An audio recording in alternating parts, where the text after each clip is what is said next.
야구는 풀스윙. 네, 자, 지난 영상에서 롯데 자이언츠의 이 어떤 리그 생태계 파괴, 네, 이런 그리고 굉장히 리그를 어지럽게 환난의 시기로 좀 몰아넣고 있는 이런 상황이라고 한다면은 그 상대 팀이었었죠. 한화 이글스 같은 경우는 여전히 너무나 단단한 마운드와 함께 방망이도 롯데 만나가지고, 야, 니네만 빠따 있어? 우린 방패로 찔 거야, 그냥. 뭐 이렇게 하면서 그냥 서로, 이렇게 막 그런 상황을 좀 보였었습니다. 네, 이게 이제 롯데 얘기를 이제 앞서 했지만, 롯데는, 저는 개인적으로 그렇게 생각하거든요. 잘할 때는 진짜 잘한다고 막 칭찬을 세게 해줘야 된다고 보고, 못할 때는 당연히 못한다고 해줘야죠. 근데 잘 생각해 보시면 결국 주말 3연전 위닝 시리즈는 한화가 있어요. 맞습니다. 롯데가 정말 와 이렇구나 저렇구나라는 칭송을 받았습니다만 시리그는 한화가 쇽 빼먹고 그러니까 예전에도 딱 보면은 이게 결국에 마운드 강한 팀들이 쇽쇽 빼먹고 끝내잖아요. 그냥 결국에는 마운드 강한 팀들이 이런데 물론 여전히 이제 그 좀 어지러운 것들은 있었던 것이 이 특급 투수 선발 투수 문동주는 2명이 아닐까? 문동주는 사실은 문동주가 있고 문동주가 있는 게 아닐까라는 생각이 들 정도로 너무 이게 경기 때마다 다른 게 있어가지고 한화 팬분들도 좀 정신을 좀 못 차리실 것 같긴 합니다. 그런데 이 한화 이글스에는 좀 뭔가 그 클래스가 다른 형이 하나 있으니 바로 류현진이죠. 역대 우리나라가 낳은 최고의 야구 선수 한 명을 꼽아라라고 한다면 저는 류현진이 아닐까라고 생각을 합니다. 한화가 갖고 있는 가장 큰 반칙이죠. 그렇죠. 가장 큰 반칙이고 돈도 엄청 많이 주고 갔고 돌아와서는 또 돈 벌어주고 있고 또 승리까지 벌어주고 있는 바로 유현진이 경기 중에 미팅을 소집하는 모습이 나왔죠. 이게 굉장히 화제가 됐는데 그때 뭐 좀 분위기가 어땠었나요? 근데 그게 이제 6대0이 6대6이 되고 나서 이제 이닝 종료 후 얘기잖아요. 그래서 물어봤어요. 이제 끝나고 문현빈 선수한테 뭐라 그랬어요? 그러니까 그냥 뭔가 특별한 무언가라기보다는 야 우리가 진 거 아니야. 그렇죠. 동점인데. 동점이잖아요. 진 거 다시 가면 돼. 우리 진 거 아니니까 자 휩쓸리지 말고 우리 할 거 하고 다시 가자. 그 얘기를 했다는 거죠. 그러면 그걸 무수히 많은 선수들이 할 수 있는 말이거든요. 할 수 있는 말인데 그러면 누가 하느냐가 굉장히 중요해요. 맞습니다. 그렇잖아요. 그러면 뭐 나라를 불문하고 대통령이 하는 말은 힘이 실리지만 동네 주민이 하는 말은 힘이 안 실린단 말이에요. 그렇죠. 그러면 그냥 류현진이 했기 때문에 선수들이 다 이렇게 와닿을 수 있다. 그렇죠. 이게 굉장히 좀 컸다고 저는 봐요. 그게 왜냐면은 사실 분위기는 이제 넘어가는 분위기가 됐고 거기서 넘어가면은 이제 위닝 시리즈도 내주는 것이고 로징 시리즈로 갈 것이고 그런 상황에서 모여있는 저는 사진을 보니까 옆에 이제 이재원 포수 어깨 딱 손 올리고 하고 있는데 와 진짜 존재감이라는 게 이런 거구나. 안 그래도 덩치도 큰 선수가 저렇게까지 딱 하니까는 그래서 그 이후에 어쨌거나 경기를 잡아내서 이게 어떻게 보면은 사실 주장이 할 수 있는 뭐 역할이기도 하고 감독이 할 수도 있겠습니다만 또 유현진이라는 또 상징적인 존재가 딱 하니까 이것도 상당히 좀 뭔가 한화 이글스에게는 되게 좋은 모습이었다라는 생각이 좀 들고요. 그리고 어느 팀이나 주장은 있고 형은 있잖아요. 형은 있는데 형도 유형들이 다 달라요. 그렇죠. 그냥 묵묵히 내 할 일을 하고 그러니까 뭐 내가 이제 소위 말해 표본이 되어서 다 후배들이 따라갈 수 있는 그런 형이 있고 야 가자 따라와 이런 형이 있잖아요. 그 류현진은 약간 후자에 가깝다는 거죠. 물론 본인도 워낙 잘하니까 가능한 거긴 하지만 류현진이니까 자기가. 그리고 하나는 조금 더 좀 넓게 보면 폰세도 한번 그런 적 있잖아요. 그렇죠. 야 점수대로 하자 이렇게 하잖아요. 그러면 그 팀 내의 문화라는 게 그렇게 세팅이 되는 겁니다. 맞습니다. 사실 LG 트윈스만 해도 그 김현수의 입단 이후에 좀 분위기가 이렇게 야 가자 이런 분위기가 됐고 그 이전에는 이제 좀 엘리트반과 난 엘리트반으로 좀 나뉘는 느낌이었다면은 지금은 이제 우열반이 아닌 좀 이렇게 된 것도 김현수의 공이 컸던 것처럼 지금 류현진이 좀 그런 것 모습들을 보여주고 있는 것 아닌가라는 생각이 드는데 사실 또 이게 올해 시작하기 전에 한화가 굉장히 강해 보이지만 사실 뜯어보면 외야가 너무 좀 횡하다라는 얘기가 많았어요. 근데 지금 보니까는 아닌데? 외야 센데? 그 중심에 바로 문현빈이라는 선수가 드디어 외야로 이제 안착을 하는 게 아닌가? 내야수로 뽑았죠. 그렇죠. 919 때도 경기하는 걸 봤지만 제가 뭐 전문적으로 야구를 했던 사람이 아니다 보니까 몰라서 그런 걸 수도 있지만 그때 수비 괜찮았거든요. 네네네. 근데 프로 와서는 약간 이제 자리를 잡기가 조금 모호했던 것 같아요. 네. 하나가 판단했을 때. 그래서 이제 외야로 뺐는데 내야수가 외야로 나가는 건 이상한 일은 아니에요. 그렇죠. 밖에서 안으로 들어오는 거는 다른 차원의 얘기지만 그건 뭐 안에서 밖으로 나가는 건 얼마든지 가능합니다. 많이 나갑니다. 네. 많이 나가요. 이종범 부자도 마찬가지죠. 네, 그럼요. 다 있다가 나갔어요. 근데 뭐 무키 배치 정도 되면은 뭐 갔다가 돌아올 수도 있는 거기는 의미가 없고 그 돌아오는 것도 무슨 유격수로 돌아오는 건 뭐냐 도대체 진짜. 뭐 어쨌거나 네. 네. 그렇습니다만 또 나갔죠 문현빈 네. 선수는. 그리고 이제 사실 내야 훈련도 지금 같이 하고 있거든요. 네, 김건문 감독님 이제 어제 엊그저께인가 네. 문현빈이 내야 훈련도 하던데요라고 취재진에서 물어봤더니 내야가 지금 이제 심우준 선수도 빠져 있고 하준서도 그렇죠. 엄청 잘하고 있는 건 맞지만 숫자가 상대적으로 좀 부족할 수 있으니 이제 여차하면 투입을 해야 된다라는 네. 생각에 내야 훈련도 좀 많이 할 것 같다라고 말씀을 하셨거든요. 그러면 만약에 문현빈이 유틸이 된다면 네. 하나한테 그만한 윤활유가 있을까요? 정말 살벌한 유틸이 될 수 있죠. 일단은 좌익수로 뭐 가는데 네. 상황에 따라 네가 2루로 들어올 수도 있고 뭐 이렇게 그러면 이제 김경문 감독은 꽃패를 딱 네. 들고 이제 놀 수가 있는 거죠. 양손에 딱떡 네. 두 개 쥐고 그냥. 예. 야, 진짜 문현빈이라는 선수가 어쨌거나 그 사이에도 굉장히 많은 선수의 이름들이 언급이 됐었고 네. 또 나가고 했는데 유독 그 한화 이글스는 사실 노시환, 하주석 그리고 그 정은원 이 포지션으로 이제 10년 간다. 됐다. 드디어 완성됐다라고 하고 그게 이제 노시환 빼고 다 무너졌었어. 네. 뭐 이렇게 되던 굉장히 좀 뭐가 업다운이 많았던 그런 상황인데 지금은 이렇게 문현빈이 잡아주고 가끔 또 내야 알바도 뛸 수 있다고 된다면은 이야 이거 뭐 여러 가지 옵션들이 생기는 네. 그런 상황이 됩니다. 정은원 선수는 또 전역도 하잖아요. 그러니까요. 네, 그러면 뭐가 됐든 간에 쓸 수 있는 카드가 많아야 돼요. 맞습니다. 네. 맞아요. 그래서 안에서 경쟁도 되고 그리고 그럼요. 또 여러 가지로 경기 후반에 뭔가 뭐 야 여기 대주자 내자. 네. 그 수비가 없는데요. 네. 야 현빈이 이루 쓰면 되잖아. 뭐 이런 게 이제 돼야 되는 거니까. 예, 그래서 그런 것들이 좀 되고 있는 와중에 아까도 좀 잠깐 말씀드렸습니다만은 이 김서현 선수는 이제 마무리로서의 어떤 옷을 완전히 입은 느낌이에요. 네. 그죠? 완전히 입었고 뭐 등장할 때부터 벌써 이게 딱 어울립니다. 여러 가지로. 그리고 이제 문동주 선수가 지난번에 한번 삐끗했는데도 그걸 꾸역꾸역 막으면서 5이닝 6이닝을 가는 걸 보고 야, 또 한 단계 성장했네라고 생각을 했는데 요번에는 또 한번 주르륵 갔어요. 5회에 마음이 좀 급했던 것 같아요. 네. 그러니까 이렇게 기록을 쫙 저도 이제 경기 현장에서 네. 보긴 했지만 5회 딱 기록만 보면 다 가운데로 몰려요. 그러니까요. 그러니까 변화구도 몰리고 페스티벌도 몰리고 결국 그러니까 롯데가 잘 친 거는 레이스 같이 떨어지는 포크볼 걷어내고 그 하나 정도지. 그렇죠. 다른 공은 그냥 다 가운데 언저리 오는 거 그냥 휘두르면 맞는 그런 공들이 들어오니까 네. 그러면 160을 던져도 한가운데는 맞습니다. 그렇죠. 어쩔 수 없어요. 한가운데 안 맞으려면 뭐 차프먼이나 뭐 이제 그 정도 네, 그 정도 뭐 던져야 이제 안 뭐 맞는 106마일 정도 그렇지. 던져야. 그래야지 104, 105, 106 하고 씩 우고 뭐 이러면은 그건 인정. 네. 하지만 그렇지 않으면은 계속 같은 패턴으로 가운데 들어오면 사실은 프로 선수들이잖아요. 그럼 당연히 치는 거고요. 그럼 롯데 거꾸로 보면 롯데 타자들이 그 흔들리는 걸 빠르게 캐치하고 맞아요. 대응을 잘했다는 얘기도 되겠죠. 그렇죠.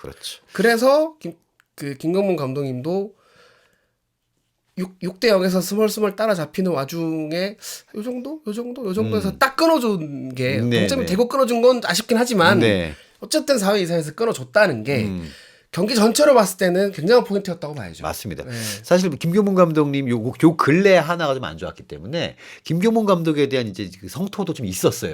이거 뭐냐?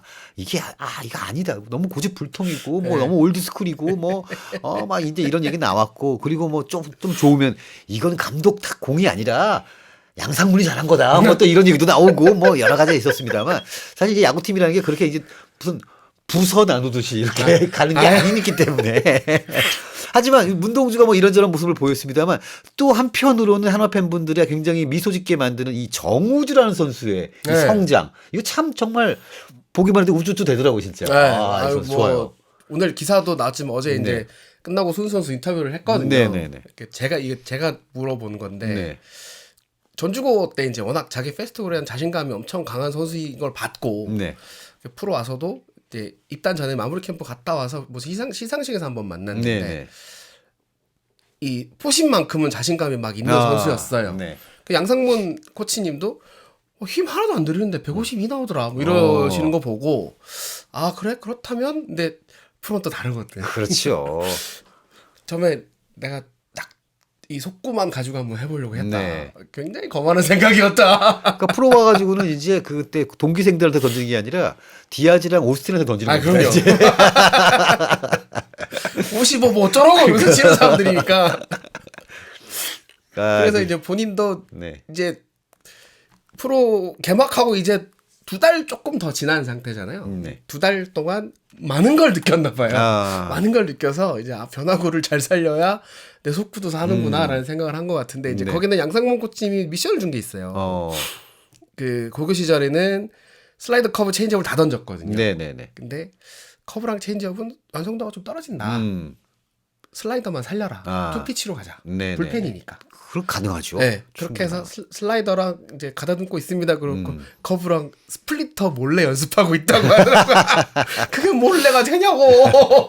참 정말 아직 그 어린 선수의 어떤 그런 거네요. 네, 그래서 잘하고 싶은 욕심이 막 차고 넘치는 거죠. 그러면 그걸 지켜보는 입장에서 아유 진짜. 그 양상문 코치님이나 김경문 감독님 그 두 분이 볼 때는 거의 손주뻘이거든요. 그렇겠죠. 막내 아들이거나 네. 뭐 그 정도잖아요. 네네네. 그러면 그런 친구가 19살 먹은 친구가 와가지고 막 열심히 하겠습니다. 네. 그러고 막 훈련하는 게 얼마나 이렇게 예쁘겠어요. 정말 뭐 밥 안 먹어도 배부를 상황이죠. 그리고 어제 김서현 안 쓰고 이겼잖아요. 그러니까요. 그게 정말 대단한 거죠.